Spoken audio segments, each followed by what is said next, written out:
And good evening, everyone. It is 97.7 The Beat. It is Natchez Renewal Radio coming to you at 6:02 p.m. right here in the studio at WTYJ. You've got the one, the only, Mayor Dan Gibson. Good evening, sir. Mr. Leon, How we good doing? evening. How we doing? Man, we're doing great. All right. Loving this beautiful weather. Of course, it is a little hot. Yeah. I saw someone today. I said, "Where did spring go to?"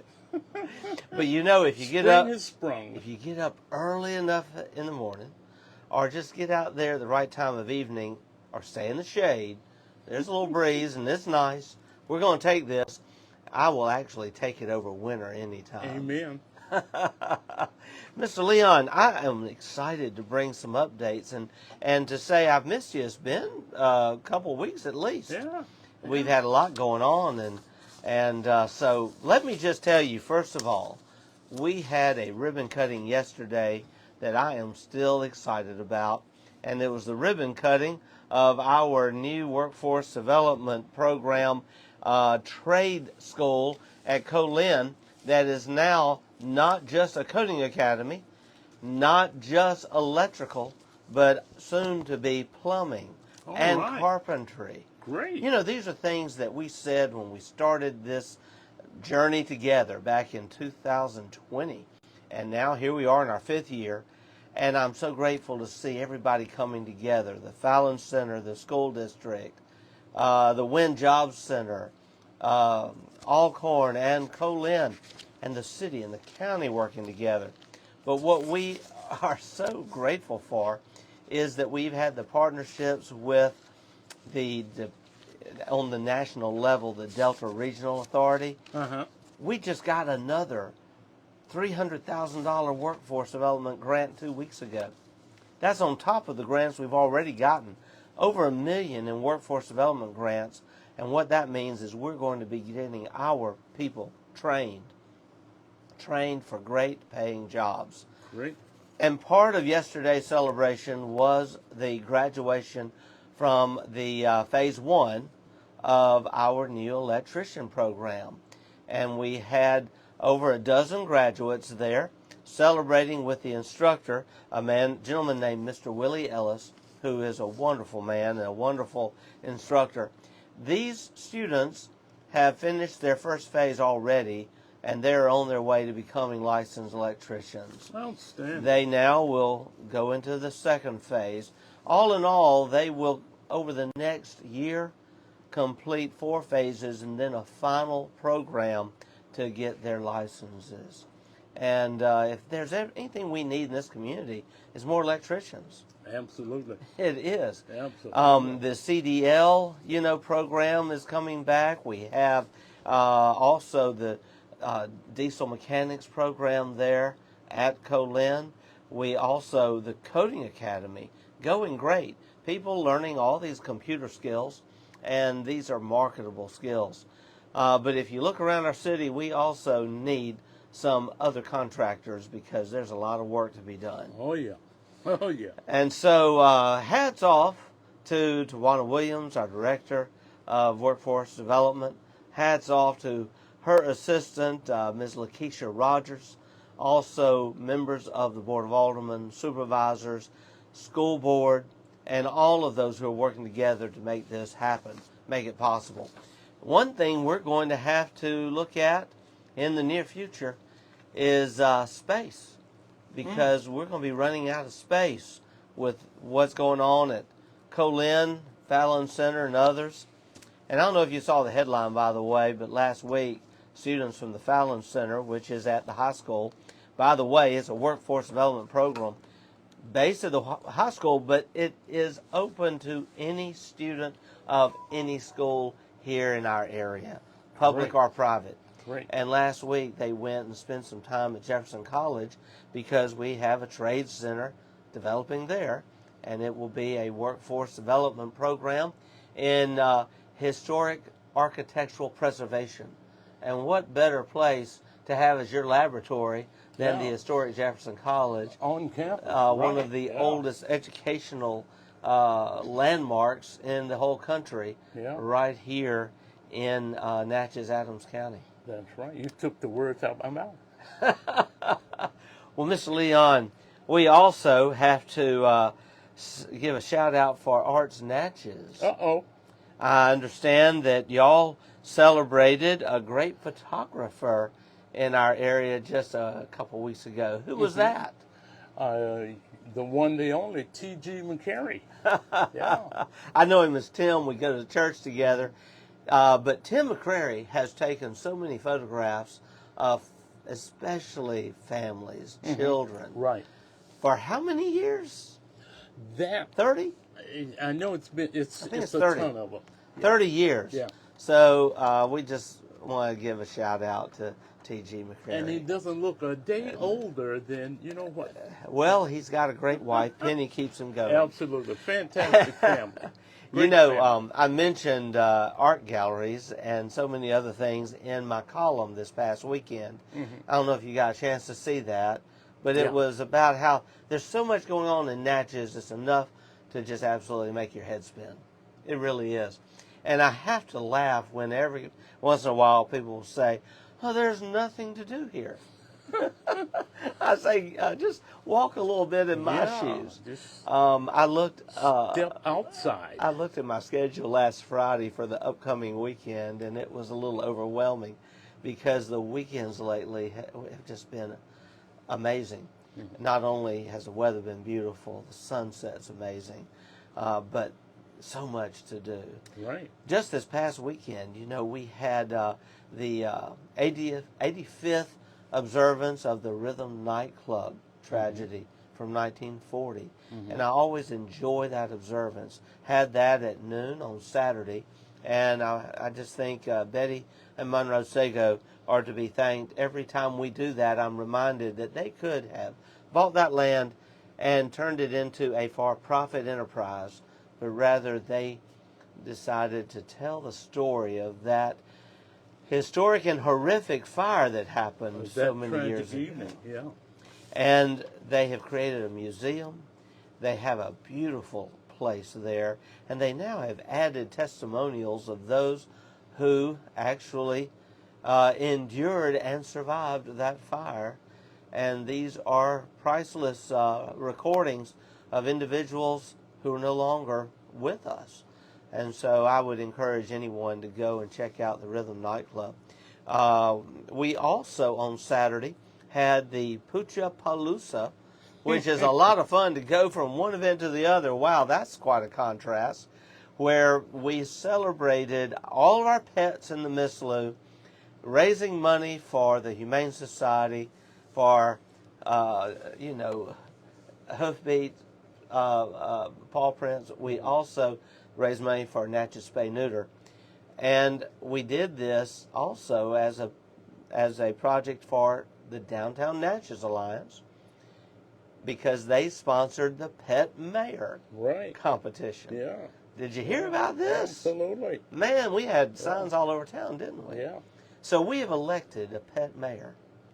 And so we will have a coloring ceremony at City Hall at 9:30 in the morning. It's like their inauguration. Okay. I don't know how many speeches they'll be giving. They'll be barking. Yeah, I'm sure they'll have a lot to say. There'll be some barking. Yeah. If my dog is not going to be there. He's going to be at home because he doesn't really do crowds. But I will tell you, if he was there, he'd have a lot to say. See? That's what I'm saying. So, congratulations to our pet mayor. Her name is Mary Frances. That's right. Mary I know Frances her well. Short. She actually resides just right downtown, there across from the art gallery. Yeah. At Darby's. Yes. I think Mary Frances had really been milking the tourists for donations, pinning them to her collar for a period of months. Yeah. I think they stockpiled that and dumped it at the last minute. The results were announced Sunday. Everything ended Saturday night, and she came from way behind to winning. Number one. I tell you, the tail was wagging the dog on this one. But I will tell you though, it did concern me that someone said they were worried that the pet mayor election had run afoul. But I checked, and there were no chickens in the in the lineup my of goodness. candidates. I'm getting a little note here. Jokes and aplenty. Let's see here. And so the dog collaring ceremony. Saturday. It is Saturday. Pet collaring. You mentioned the time, but not the day. Oh, I thought I said the day. It is May the. Help me out. Saturday, May the 10th. That would be At that, 9:30 that would be a.m. the second. at City Hall. It's the second Saturday of May. Okay. Thank you, Michael. That would be May 10th. Yeah, it would help for people to know the date, wouldn't it? Yeah. That's going to be a lot of fun. Oh, yeah. The runners-up all got something, too. We now have a Natchez chief of police. Okay. We have a fur chief. We have a board of aldermen. Okay. We have a director of Parks, Pawks, and Recreation. Okay. And we even have a director of Public Works. I tell you, they You're really working got hard, creative. Mayor. You're I'm working trying. hard. I'm trying. But you know, it's all for a good cause. They What raise about the thousands goat? of dollars. What happened with the goat? I don't know where the goat Okay. ended up. Yeah. Okay. I tell you though, that was a force to be reckoned with. I'm telling you. My wife was on Main Street recently and came face to face with the goat. Oh, wow. Yeah, the goat lives on Main Street. Oh, man. And he's a very determined goat. All these VIPs live on Main Street. Man, what is it with I'm Main telling Street? you. Now, I have more news. I do. I have more news. Let's go back to talking about events. Do you follow the events calendar, Mr. Leon, on the Visit Natchez website? Listen. Man, it's a lot. Unbelievable. It's a lot. But good. I did a look just in the next 3-4 weeks, counted well over 30 events, and those are the ones listed. And some of those are multiple day events. Yeah. There are a lot of events that aren't listed, and so I'm trying to get the message out because we have so many tourism venues. We have so many people who do events, and if you're not listing your event on the official Natchez events calendar at Visit Natchez, it's just important to do that. Absolutely. I looked, and our farmers market that's held every Saturday was not listed. So I've connected them to make sure it gets listed. Speaking of events, there's another one. Got top awards, one of the best farmers markets in our southern region. And Wonderful. And there it is, waiting to be enjoyed every Saturday. Yeah. From 8 to 12, I Right. think. We also, this past Saturday, we had a really great event at our cemetery where we dedicated a new, it's actually a new edifice that's been constructed for interments of those who are cremated. Wonderful. And it is called a columbarium. About a third of the funerals at our cemetery now are those wishing to be cremated. There's a real increase in this in the country. And space is very limited I at our was about to cemetery. say, because space is a problem. It is. Yeah. A cemetery that's over 200 years old, over 100 acres, but still space is limited. And so Absolutely. this columbarium paid for at no expense to the taxpayers, all private funds donated. Some wonderful angels out there who made this happen. Al, Diane, I'm talking about you.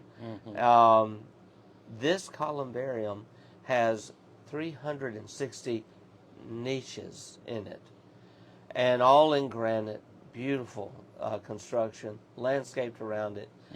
And there are 2 per niche. So, a couple could be in one niche. Exactly. So you could have well over 700 more places now available at the cemetery. And there's room for expansion in years to come at that site. So what a great thing. What a great thing for Natchez. I love the fact that we live in a city that appreciates our history and that also honors our past and those who have built this city. And going forward, it'll be interesting to see the stories yet to be told at Angels on the Bluff, that wonderful event we celebrate every November at the cemetery. It's quite popular. It is quite popular. Yeah. Also, if you look at events this weekend, we've got a first ever event happening at Dunleith, on the grounds of Dunleith.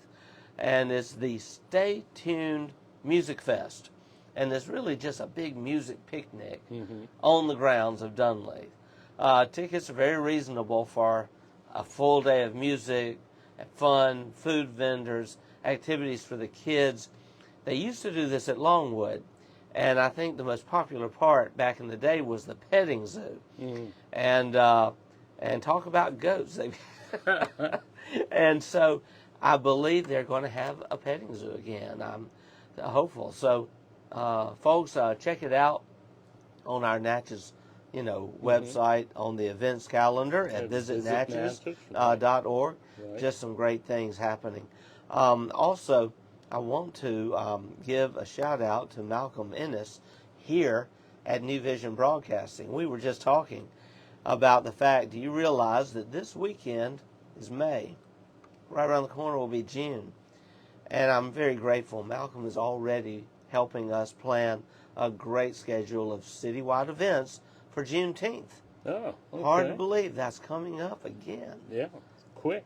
Where does the year go so fast? Unbelievable. I know. Once we get into June, we then are halfway through the year. But I just hope people will come and enjoy that. What we will be offering, we will have, again, our Kickback at NAPAC event that we always do during that time. And there'll be so many other things going on. I also want to give a shout out to the Natchez Festival of Music. They had a fantastic opening concert. It was a tribute to B.B. King and Basti Jackson, who is a world-renowned bass artist and blues artist and amazing guitarist. He performed, and it was a sold-out crowd. Everyone enjoyed it at the Civic Center. Well, this is what I love about the Festival of Music. They go from one extreme to the other. We were celebrating B.B. King last weekend. This Friday, it's Mozart. We'll have a full-fledged opera, the Magic Flute, and we will have this at the City Auditorium, and it'll be our first major event since the completion of the auditorium, which was just completed. We're talking new bathrooms, we're talking new paint, new everything. It's beautiful. It's hard for me to describe it. So folks will just have to come out and see it. And I'm hopeful that we can do a ribbon cutting right before it starts. That's at the corner of Canal and Main. Right there at that famous corner where our Proud to Take a Stand monument is located. Right across catty corner to the post office. That event will be 7 p.m. this Friday night. I also want to say Thursday at 4:30 at City Hall, we're going to have something really great. We are going to celebrate the beginning of a new judgeship at the municipal court. Our municipal judge that we have currently, Christina Doherty, is departing us at the end of this month, which is tomorrow, and moving over to the DA's office. Okay.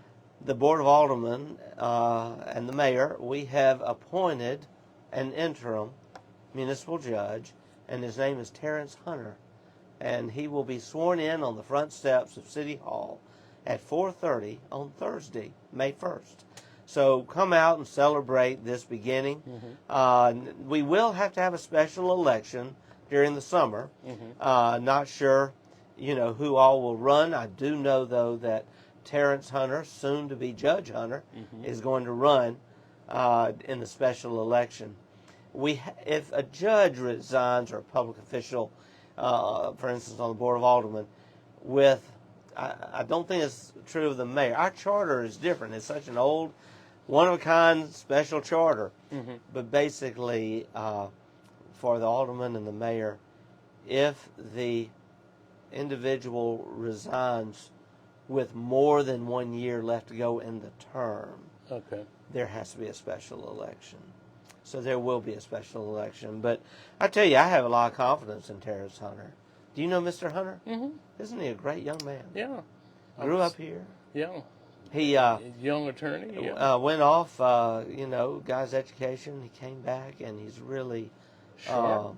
he's really sharp, and he's really got it going on. He actually has been our interim public defender for the last few weeks, and has filled in over the last couple of years at times as a public defender. Oh, okay. And he has handled a good bit of criminal work in his law practice already, so he is well positioned to do this. Okay. Now, I've got to talk about projects. We started off by talking about our workforce development program that's going so great. While I was there, someone said, well, Mr. Mayor, tell me now, when are you really going to bring some real jobs here? We've been doing a lot of studying, and what we're finding out, and I actually went to a seminar on this in March when I was at the National League of Cities in Washington, D.C. For smaller communities like ours, retail development is the new industrial development. Retail jobs are paying a lot more than they used to. Benefits, these top employers, there's so much competitiveness. And they come in, they immediately generate sales taxes. They generate jobs, good paying jobs, and a lot of jobs. In fact, if you look at the Hobby Lobby, that's a lot of jobs. Absolutely. And a lot of sales taxes. Yeah. I think the sales taxes alone are going to be, let's see, if you do the math, I don't have it in front of me, but around 150,000 a year. Well, let's just say it's going to be impressive. It's going to be a lot. I mean, you're talking about $6 million in annual sales there, and we are excited we broke ground there. Mm-hmm. That is a $30 million retail development now in motion, and it's the biggest of its kind that we've seen in Natchez in over 4 decades. The good news is we now are working toward the development of a second $30 million retail development in Natchez. And it's the one we've been working so hard on the 30 acres north of the Walmart area. So get ready. We're going to be closing that deal very soon. We've been working very hard on it. Mm-hmm. What does it say about a city that can do $60 million in retail developments at the same time? It says that we have the economic base to support them. Right. We've seen Natchez growing. We've seen the people moving in. We've seen the houses being renovated, buildings downtown, people moving upstairs. We've seen all of the over 1,000 houses purchased here. The Natchez Democrat just 2 weeks ago did a front page article on the hot real estate market and how things are going so strong here in spite of the national economy. Right. And this is the icing on the cake. We had a retail strategy company take a look at our numbers, because it's important when you're talking about retail developments to make sure you can support them. And what they found is that we are having millions in leakage. What that means is people who have our zip code are spending millions of dollars outside of our zip code. And I think part of that is because they are having to travel to places like Macomb and Jackson, for example, to go to Hobby Lobby. The study showed that 6 million were going to Hobby Lobby. Wow. 6 million a year. They can do that. They can check a zip code and figure that out. And that's what the average Hobby Lobby store does a year in this country. So with millions of that retail spending being leaked, it's so important that we harness it and keep it at home, keep those jobs at home. And so I think we're going to see some amazing things the next 2-3 years as these developments take off. Now, isn't that something to celebrate? Absolutely. A last word to everyone. Please exercise caution driving on Canal Street. beginning at the end of this week, and also Homachita Street over the next 2-3 weeks. The long-awaited redo is going to be happening. Yeah, I noticed that. I noticed that. Yeah. At no extra expense to the city. Great. You know, we hit a bad spell of weather back during December, some bad luck, and also the contractor. Well, let's just say we ended up on opposite sides because we wouldn't sign the check until the job was right. Right. And the job wasn't right. And our engineers gave a 12-page document listing everything that had to be corrected. The contractors agreed to correct everything. There is some asphalt that's going to have to be torn up and reapplied. Some things are just going to have to be fixed. Yeah. But they're getting after it, and I'm very grateful to APAC here in Natchez. They will be the asphalt contractor for this project. So very good. Good things. Very good. Good things. Yeah. Have you been to our parks? Okay. I'm going to close with this. People are often saying there's nothing for our kids to do. We have been talking to theaters, bowling alleys. We're going to keep on. But you can't force them to come here. They got to make sure they can make some money. But, you know, there's a lot for our kids to do. We just had a kite festival on the bluff this past weekend.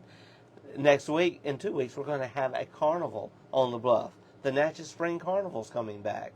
Arden Barnett. But also, go to our parks, all 6.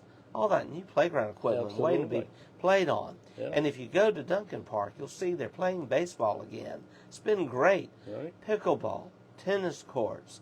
We've got tracks. We've got out at the youth center. We've got a beautiful playground. And we're working on ideas for the future to bring that splash pad back.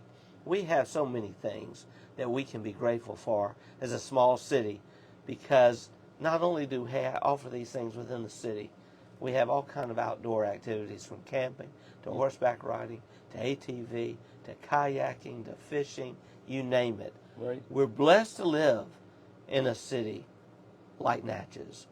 And so, folks, get out there, enjoy the great outdoors, enjoy this beautiful city, all the great events to come. We only talked about a smidgen of them. Mr. Leon, thank you. God bless. You're quite welcome, Mayor.